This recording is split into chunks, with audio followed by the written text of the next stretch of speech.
Hello students, welcome to lecture expert YouTube channel. और आज हम देखेंगे एक्सरसाइज 4.1 क्लास 10th की मैथ की का question number 2। Represent the following situation in the form of quadratic equations. तो हमें कुछ सिचुएशन दी जाएंगी, उनको हमने क्वाड्रेटिक इक्वेशन की फॉर्म में लिख कर दिखाना है। तो चलिए हम देखते हैं अपना क्वेश्चन नंबर 2 का फर्स्ट पार्ट। तो क्वेश्चन नंबर 2 के फर्स्ट पार्ट में हमें बोला गया है the area of rectangular plot is 528 metric square, the length of the plot is 1 more than twice its breath. तो इस सिचुएशन को हमें एक क्वाड्रेटिक इक्वेशन की फॉर्म में लिख के दिखाना है। तो सबसे पहले आपको जानना होगा कि एरिया ऑफ रेक्टेंगल का फॉर्मूला क्या होता है। तो एरिया ऑफ रेक्टेंगल का फॉर्मूला हमारे पास होता है लेंथ मल्टीप्लाई ब्रेथ। तो इस फॉर्मूले का यहाँ पर यूज रहेगा। अब सिचुएशन को हम समझते हैं। हमें क्या बोला गया है, the length of the plot, जो लेंथ है प्लॉट की, is 1 more than twice its breath. इस लाइन का मतलब क्या हो रहा है कि जितनी ब्रेथ होगी उसका दुगना और उससे एक ज्यादा क्या होगी, length.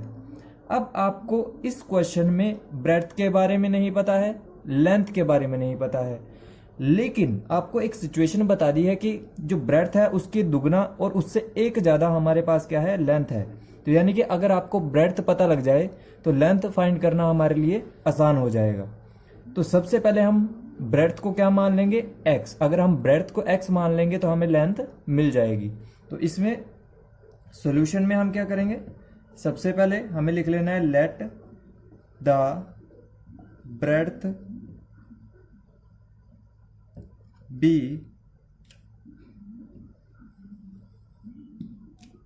Is equal to x metre.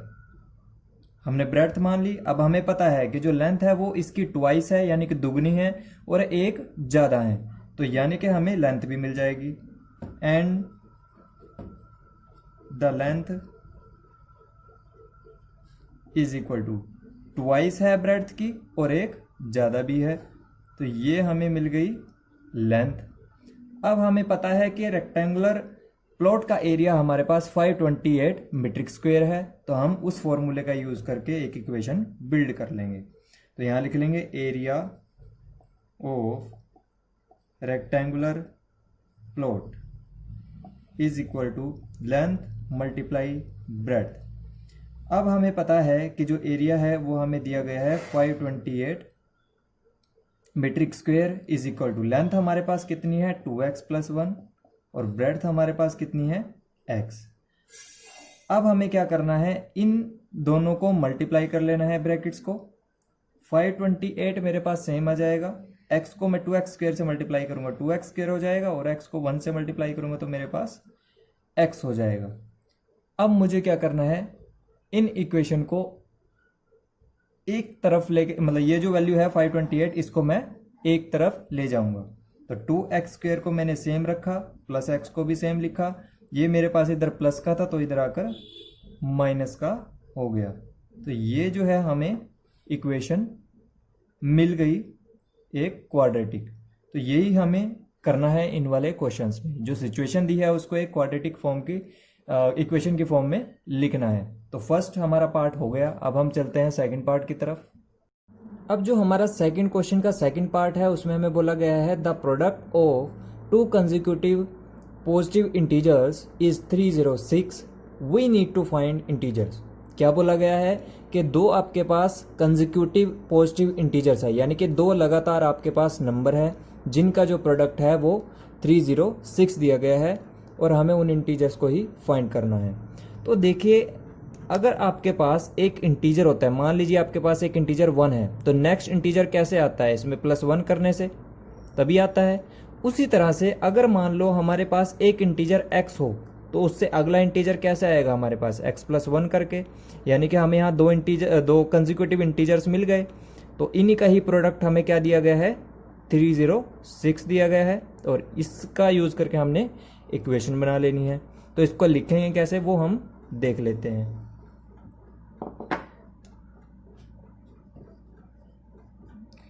हम मान लेंगे कि हमारा एक कंसेक्यूटिव इंटीजर कैसा है, x। तो लिख लेंगे let one of the consecutive integer is equal to x. तो अगला कैसे आएगा इसमें, +1 करके, तो हम लिख लेंगे other integer is equal to x plus 1। अब इनका हमें प्रोडक्ट दिया गया है 306, तो हम लिखेंगे product of two integers is equal to 306। अब हमें इंटीजर पता है, हमारे पास क्या है, एक तो x और एक x plus 1 is equal to 306। अब इस x को मैं x से मल्टीप्लाई करूंगा तो मुझे मिलेगा एक्स स्क्वेयर, और उसी तरह से x को मैं 1 से मल्टीप्लाई करूंगा तो मुझे मिलेगा x इक्वल में 306। अब मुझे क्या करना है, जो ये एक्स स्क्वेयर प्लस x है इसको सेम लिख लेना है, और ये जो प्लस का 306 है इसे मैं लेफ्ट हैंड साइड पर ले आऊंगा, तो ये मेरे पास इक्वेशन बन गई। तो इस तरह से इस सिचुएशन को रिप्रेजेंट करना था। अब हम देखते हैं थर्ड पार्ट को। तो हमारा जो क्वेश्चन नंबर 2 का थर्ड पार्ट है उसमें हमें बोला गया है Rohan's mother is 26 years older than him. मतलब कि जो रोहन की मम्मी है वो 26 ईयर्स बड़ी हैं रोहन से। तो यहाँ पर हमें रोहन की एज नहीं पता है, अगर रोहन की एज पता लग जाए तो उसकी मम्मी की एज हमें मिल जाएगी क्योंकि वो उससे 26 ईयर्स ज़्यादा हैं। Second, the product of their edges 3 years from now. अब 3 ईयर्स फ्रॉम नाउ का मतलब होता है 3 साल बाद में। तो 3 साल बाद जो रोहन है उसकी एज भी 3 साल बढ़ेगी और उसकी मम्मी की एज भी 3 साल बढ़ेगी। तो उसका जो प्रोडक्ट है वो हमें बताया गया है कितना है, 360 है। तो इस सिचुएशन को हमें एक क्वाड्रेटिक इक्वेशन की फॉर्म में लिख के दिखाना है। तो पहले हम इसका सोल्यूशन करते हुए क्या लिखेंगे कि लेट द रोहन्स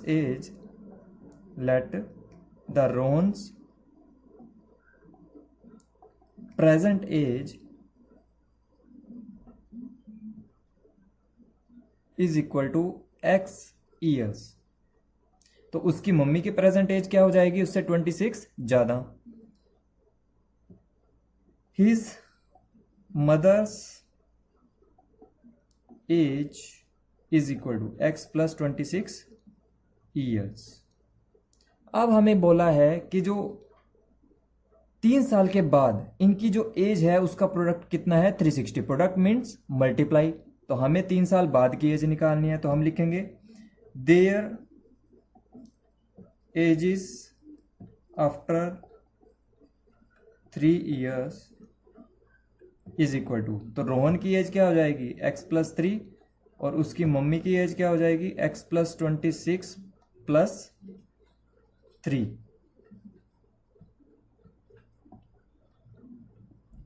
यानी कि x प्लस 29। तो ये इनकी एज हमें 3 साल के बाद मिल गई है। अब हमें पता है कि उनकी एज का 3 साल के बाद जो प्रोडक्ट है वो 360 है। तो हम लिख लेंगे the product of their ages after 3 years is equal to 360। अब 3 साल के बाद वाली एज हमें उनकी पता है तो हम उसको मल्टीप्लाई कर लेंगे। तो x प्लस 3 और x plus 29 is equal to 360। अब इन दोनों ब्रैकेट्स को हमें मल्टीप्लाई कर लेना है। तो x को मैं x से मल्टीप्लाई करूंगा, मुझे मिलेगा एक्स स्क्वेयर। x को 29 से करेंगे तो 29x, 3 को x से मल्टीप्लाई करेंगे तो 3x, 29 को 3 से मल्टीप्लाई करेंगे तो हमारे पास ये आ जाएगा 87 इक्वल में 360। अब एक्स स्क्वेयर और ये 29x है और ये 3x है तो दोनों ऐड हो जाएंगे, 32x हो जाएगा, प्लस 87, ये प्लस का 360 है तो मैं इसे इधर ले आऊंगा तो ये माइनस का 360 हो जाएगा इक्वल में 0। अब इसको हम माइनस कर लेंगे, 87 माइनस 360 तो ये हमारे पास हो जाएगा माइनस के 273। तो ये हमारे पास हो जाएगा x square plus 32x minus के 273 इक्वल में 0। तो ये हमारे पास जो है इक्वेशन रिप्रेजेंट हमने कर दी। अब हम इसके फोर्थ पार्ट की तरफ चलते हैं। अब जो हमारा फोर्थ पार्ट है उसमें हमें बोला गया है a train travels a distance of 480 kilometre at a uniform speed if the speed had been 8 kilometre per hour less than it would have taken 3 hours more to cover the same distance.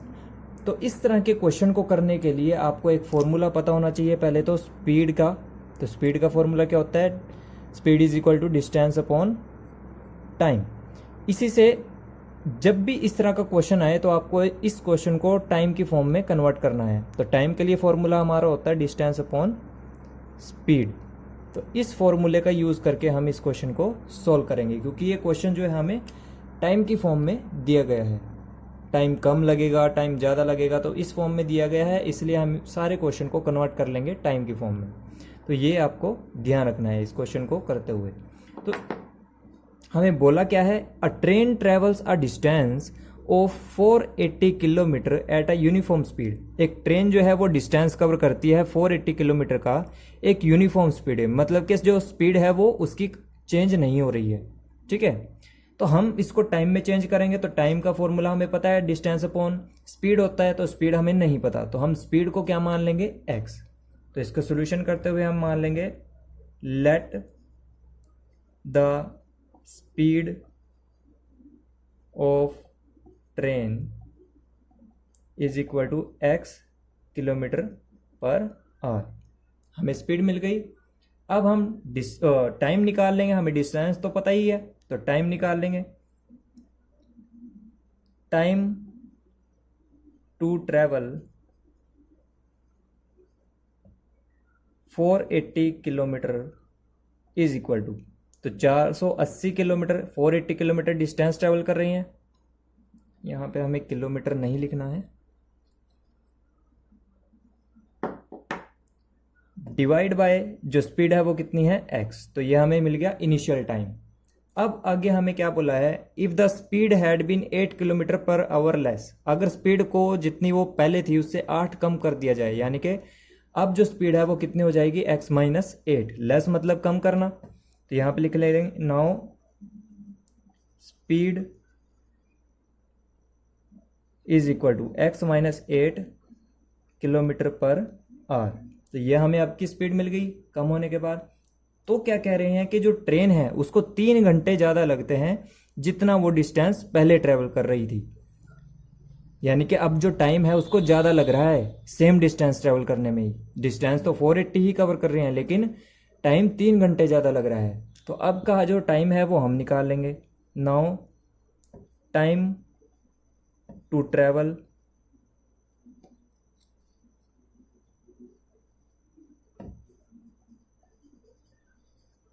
480 kilometre is equal to, तो distance तो हमारा 480 ही है, लेकिन speed अब क्या हो गई? x minus 8।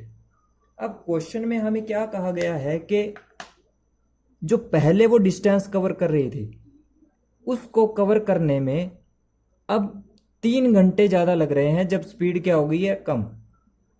यानी कि ये जो हमारा टाइम है ये वाला पहले वाला उससे 3 घंटे ज्यादा लग रहे हैं अब।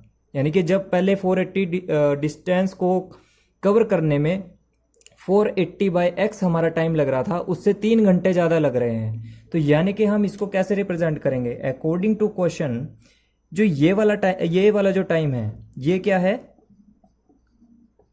3 आवर्स ज्यादा है कि जितना इसको पहले टाइम लग रहा था। तो ये सिचुएशन हमने यहां पर क्रिएट कर ली।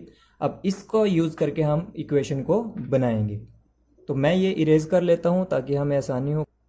तो अब हम क्या करेंगे? 480 बाय x माइनस 3 को x माइनस 8 को सेम लिखेंगे और इधर एलसीएम लेंगे, तो ये हो जाएगा 480 plus 3x divide by x।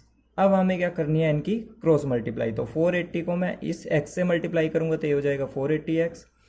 इधर मेरे पास बचेगा 480 प्लस 3x और साथ में ये वाली ब्रैकेट x माइनस 8।